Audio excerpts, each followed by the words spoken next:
Yes, ma'am. Could you step to that microphone, please? Thank you. I have two questions. One is about Providence. I couldn't understand how come the Yankee Elite was so helpless vis-a-vis Buddy Cianci. And the other question is, since this book is selling well nationally and not just in Rhode Island, how has the writing and publication of the book affected you?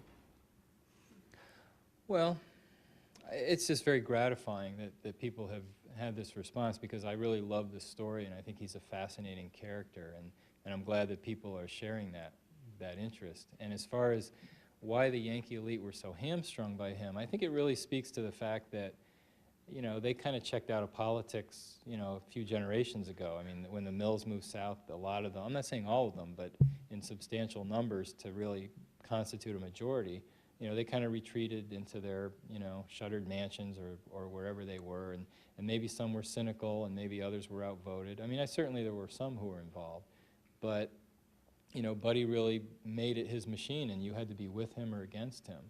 And if you wanted to get anything done, you had to be with him. I had a business leader who I was trying to talk to for the book when Buddy was still in power, and he didn't want to talk to me, even anonymously, because he was afraid that it would somehow get back to Buddy, and that Buddy had threatened to hurt his company, he said, and he didn't want Buddy to, you know, interfere with some charitable work that he was doing in the city.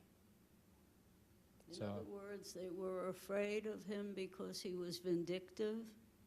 He clearly had a vindictive streak, and again, I think it spoke to those inner demons that I talked about earlier, you know, about wanting to be accepted by those people, but also, you know, being very deferential to them in other instances. It wasn't all, you know, hammer and tongs with him and them. So. I wondered, because there was one time when he came on in a public situation and I was sitting in the audience, and he was very witty and upbeat and taking credit for what he absolutely had nothing to do with. And nobody demurred. And I asked myself, as he boasted, he had 4 writers in his basement writing this stuff for him. I said to myself, why do I not get up and say, no way? I wasn't afraid of him, but I knew that I would be a lone voice and people would turn to me with hostility. Yet I'm so dissatisfied that I kept quiet.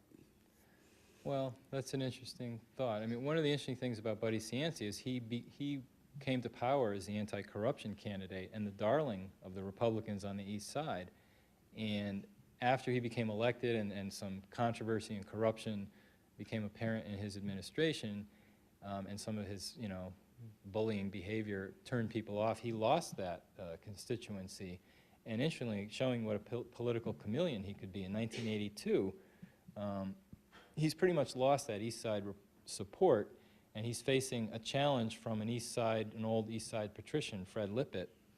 And he realizes if he runs in a Republican primary, he's going to lose. And he tries to get his campaign loyalists, like Buckles Malisi, to sign up as Republicans to vote in the primary. But even Buckles won't do that. And that was the sign that he had to leave the Republican Party. And he was, you know, reluctant to do that. I mean, there's the story I recount in the book about, you know, he's at a Republican dinner in Massachusetts with Henry Cabot Lodge, the old famous senator, and Lodge is slurping his clam chowder, and Buddy's sitting next to him and says, "You eat that like an Italian." And Lodge says, "Well, I am an Italian." And Buddy's like scratching his head. What does he mean by that? And later, an aide tells Buddy that, you know, Cabot is descended from an Italian navigator, Cabato, who had helped bring the early Puritans to Massachusetts.